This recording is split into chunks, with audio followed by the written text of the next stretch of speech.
Les amis, le Barça vit actuellement une période dans laquelle beaucoup essayent de trouver des solutions à notre animation collective. Si beaucoup de ces solutions sont très pertinentes et il faut les garder en mémoire, d'autres, selon moi, ne le sont pas trop. Surtout celles qui s'intéressent qu'au cas individuel. Et c'est notamment de ça dont on va parler dans cette vidéo, de Ronald Araujo à Dani Olmo en passant par Cubarsí et Casado. On va regarder d'un petit peu plus près tous ces avis controversés.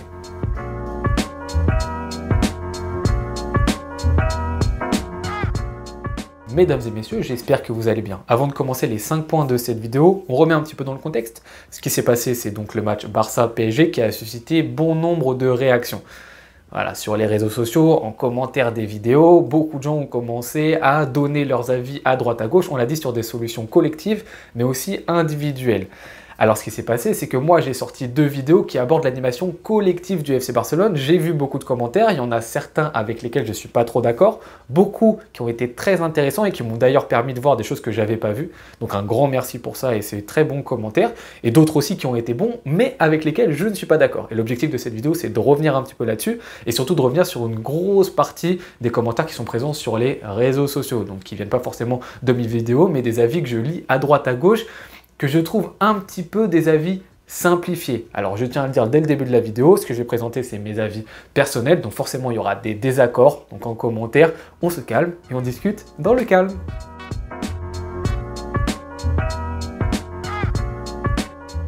Le premier avis, mesdames et messieurs, que j'ai pas mal lu, alors c'est pas celui qui est le plus revenu, mais c'est cette tendance de dire ce qui s'est passé contre le Paris Saint-Germain, en fait, est un événement à mettre de côté. En fait, c'était juste un micro-événement qui s'est produit juste contre le Paris Saint-Germain, mais qui ne reflète pas une dynamique. Alors, il s'est passé beaucoup de choses. Vous l'avez vu, après le match, beaucoup de créateurs de contenu du Barça, on est arrivé et on a essayé de dire c'est pas la crise. Parce qu'alors, il y a 2 camps là, en ce moment du côté de la commune du Barça. Il y a tous ceux qui sont très alarmistes, on va rien gagner, etc. Cette année, on n'est pas taillé pour aller en loin en Ligue des Champions, pour remporter la Liga. Et d'autres qui sont encore dans une logique de se dire bon, on a encore le temps, c'est encore le début de saison.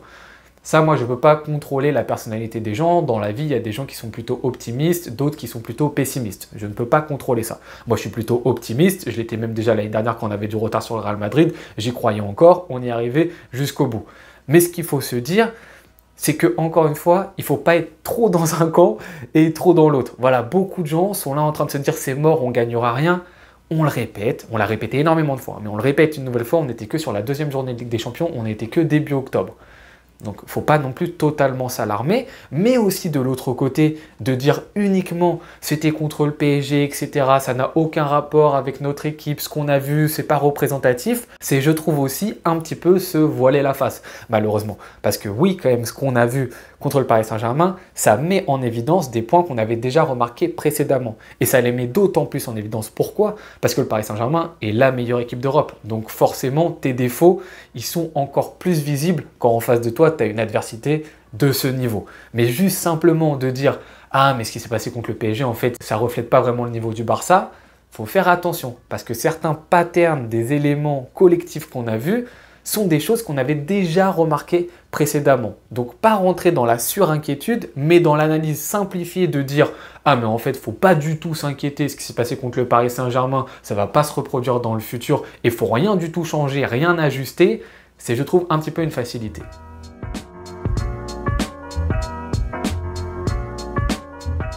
Deuxième avis que je trouve un petit peu facile et qui est corrélé au premier que je viens de vous citer et qui est beaucoup revenu en commentaire de ma vidéo justement sur les défaillances de l'animation défensive du FC Barcelone, c'est cette idée de dire qu'avec Rafinha et Fermín López, ça ira beaucoup mieux et on ne verra plus les problèmes du Barça sur le contre-pressing.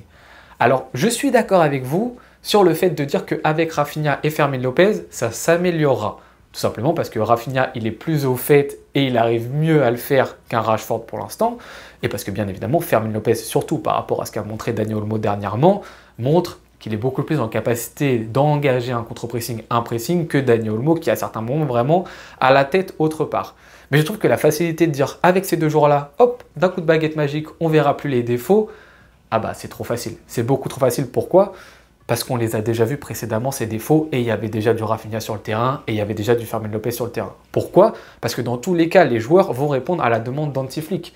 Que les ailiers prennent les défenseurs centraux et que les latéraux adverses soient très souvent isolés, Que ce soit Rafinha ou Rashford, il devra faire exactement la même chose. Ça ne change rien. Alors oui, Rafinha aura plus la capacité de faire des courses à haute intensité pour revenir, pourquoi pas, mais ça ne changera pas le fond du problème finalement. Le fond du problème, qui est un problème selon moi, hein, encore une fois, c'est mon avis, collectif, qui n'est pas un problème que individuel. Donc ça s'améliorerait pourquoi pas avec Fermin Lopez et Rafinha, je suis d'accord avec vous, mais que ça change du tout au tout, non. Parce que sinon ça veut encore une fois dire que le match contre le Paris Saint-Germain est juste un match à part sur le côté et qu'il ne reflète pas notre problématique défensive. Alors que si, on en parle quand même depuis des semaines, des mois de ces difficultés du Barça à presser le porteur de balle et que ça va être en difficulté notre ligne du hors-jeu. On l'a pas dit que par rapport au Paris Saint-Germain, on l'a dit il y a bien longtemps. Donc ça ne vient pas que d'un problème de certains joueurs. Et surtout, on l'a vu dans cette rencontre-ci, il y a du Lamine Yamal qui pose des problématiques au pressing, il y a du Frenkie de Jong qui pose des problématiques, il y a du Ferran Torres qui pose des problématiques. Donc la solution ne viendra pas uniquement en remettant Rafinha et Fermin Lopez titulaires.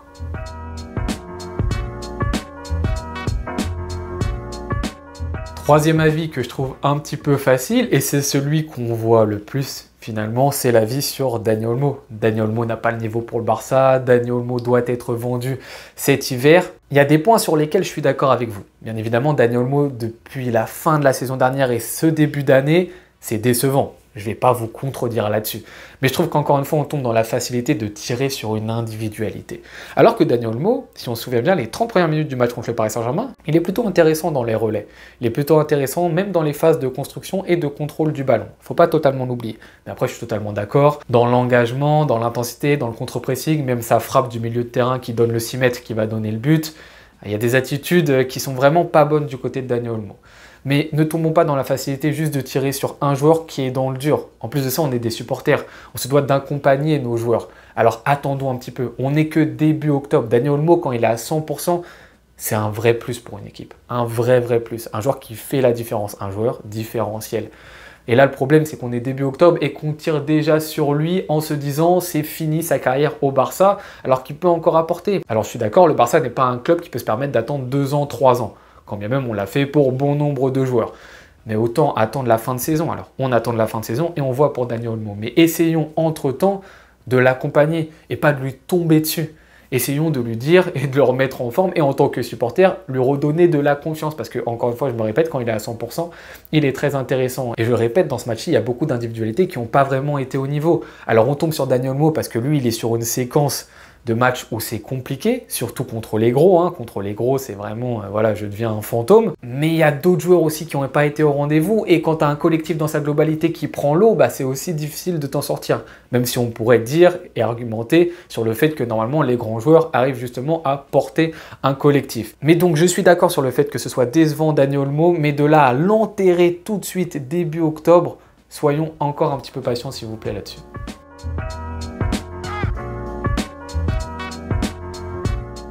Quatrième avis, que je trouve également très facile et qui s'attaque à des individualités et notamment Cubarsí et Casado. Donc ça, je m'y attendais pas trop. Enfin, Cubarsí, c'était un petit peu caché sous les buissons depuis quelques mois quand même. On sent qu'il y a certaines personnes qui sont prêtes à tirer sur Cubarsí. Casado, c'est nouveau. Casado, je pense que ça vient juste du côté du Paris Saint-Germain. Casado, moi, je l'ai trouvé bon sur les petites... Alors, Casado, déjà, il n'a pas joué énormément de minutes cette saison. Donc, dire que Casado, cette année, il est vraiment beaucoup moins bon que les années d'avant, j'ai du mal à le voir, étant donné qu'il n'a pas beaucoup joué. Donc, je crois qu'il a joué qu'un seul match titulaire et on l'a remporté, ce match-ci. Voilà, je trouve que Casado, bah, il a été plutôt intéressant. Le match contre le PSG, sa rentrée n'est pas bonne, ok. De là à faire une conclusion globale sur Casado, la deuxième saison, il n'y arrivera pas, c'est dur. Dans ce cas-là, bah, moi, je vais vous rétorquer que l'année dernière, il fait les 6 premiers mois. C'est incroyablissime pour un joueur qui fait sa première saison en 1 avec le Barça.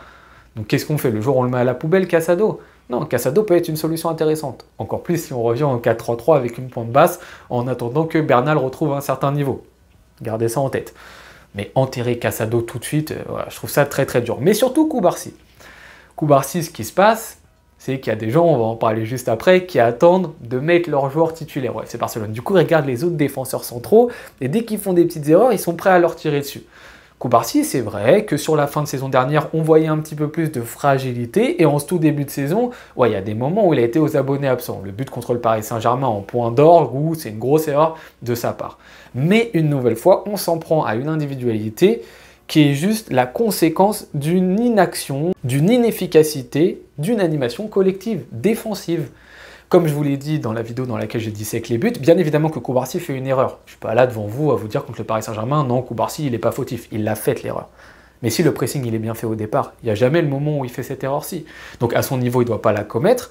Mais pour moi, la problématique, la cause de cette erreur, c'est un mauvais pressing. Et c'est sur ça qu'il faut travailler en premier lieu. Moi, c'est ça que j'essaye de vous dire. Alors bien évidemment, Koubarsi doit aussi un petit peu se remettre en question. Mais déjà, il est dans une zone qui n'est pas la plus facile pour lui, c'est-à-dire défenseur central gauche, alors qu'il est beaucoup plus à l'aise défenseur central droit, même s'il a aussi montré qu'il était capable d'être bon en tant qu'axe gauche. Mais soyons patients, encore une fois, avec un joueur de 18 ans. Alors le remettre peut-être en forme mentale, avoir une discussion avec lui du côté de Flick, parce que même le joueur doit voir qu'il y a un petit peu plus de recul et de régression par rapport aux années précédentes. Mais de là à totalement remettre le joueur en question et vouloir que la charnière change du tout au tout parce que Koubarsi est un petit peu plus en difficulté, je trouve ça dur, surtout que je trouve qu'on fait beaucoup de fixettes et que quand il réussit quelque chose de bien, on le remarque même plus maintenant. C'est-à-dire qu'on va se focaliser sur une petite erreur qu'il a fait alors que forcément il est en difficulté parce que comme tous les défenseurs de cette équipe, dès que ton équipe elle commence à mal presser, que le joueur en face il a tout le temps pour lancer son attaquant à droite, son attaquant à gauche, l'attaquant dans l'axe et que toi tu te retrouves avec 40 mètres derrière ton but, que les attaquants adverses ils courent face au but, que toi tu es dos au but, que tu dois te retourner, donc forcément tu es en difficulté. Hein. Encore une fois je le répète, même Sergio Ramos Prime, même Van Dijk Prime, même si vous voulez Thiago Silva Prime, dans ce genre de configuration-ci, ils vont être en difficulté. Hein. C'est compliqué pour n'importe quel défenseur. Je le répète, défendre au FC Barcelone, ce n'est pas pareil que défendre dans un autre club. Je trouve que c'est compliqué pour Koubarsi et je trouve que c'est assez dur et qu'il faudrait peut-être encore une fois, comme pour Dani Olmo, prendre notre temps sur un joueur qui a montré qu'il avait de grandes qualités quand même.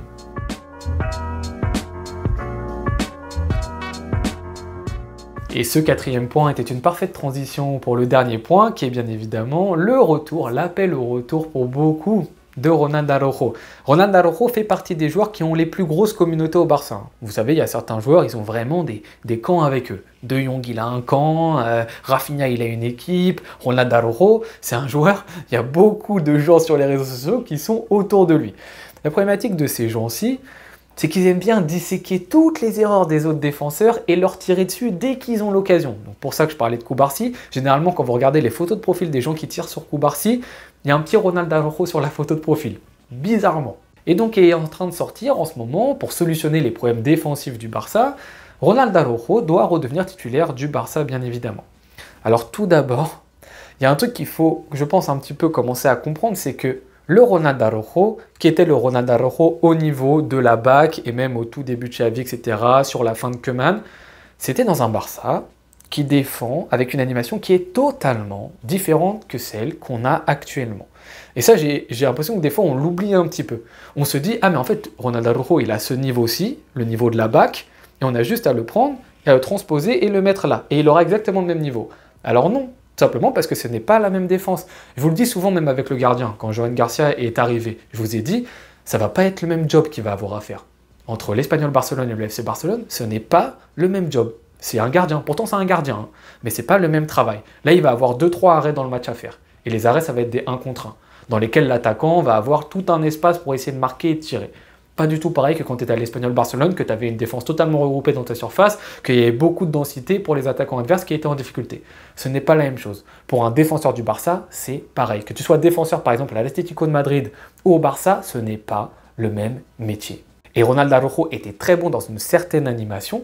Malheureusement, on a changé d'animation. Et par rapport à cette animation-ci, il a un petit peu moins de qualité pour correspondre aux besoins de Flick que les autres.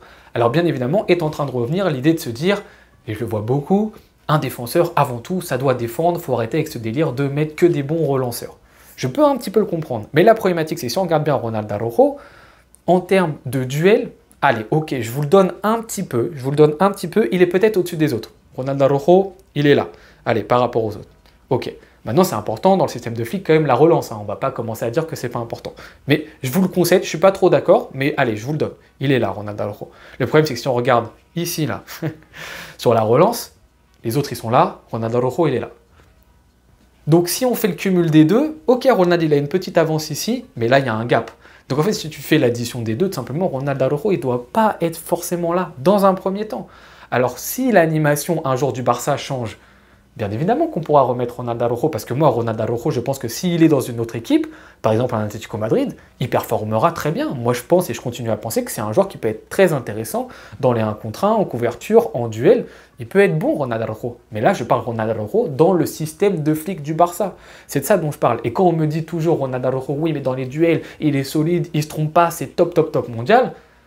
On peut revenir, s'il vous plaît, sur l'Inter Milan en demi-finale l'année dernière? Juste 2 secondes. Égalisation de l'Inter Milan, Acherbi. Acherbi, je crois qu'il va bientôt aller en retraite à la fin de l'année, là il va avoir 64 ans. Il arrive à la toute fin du match, Ronald Araujo vient de rentrer parce qu'il n'était pas titulaire. Il se fait manger en surface de réparation dans un duel. Vous savez, là, le point fort de Ronald Araujo, le duel, il se fait manger là. Temps additionnel, Thuram, qui avait 110 minutes dans les jambes, quelque chose comme ça, sur le côté, sur le couloir, il dépose Ronald Araujo en 1 contre 1. Il le dépose, vous revoyez l'action, Ronald, il est parti aux Bahamas sur le dribble de Thuram. Donc il est où le sacré joueur ultra fort qui est super intéressant en 1 contre 1 qui se fait prendre par personne?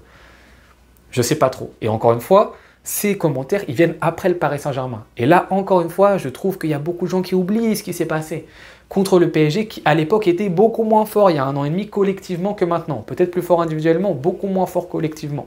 Ronald Araujo, il a sauté au bout de même pas 15 minutes de jeu. Fausse passe, carton rouge.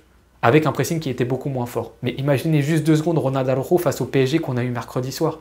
Déjà que la relance a été compliquée avec Cubarsí et Eric Garcia qui sont des très bons relanceurs, mais imaginez 2 secondes que ça a été Ronald Araujo à leur place.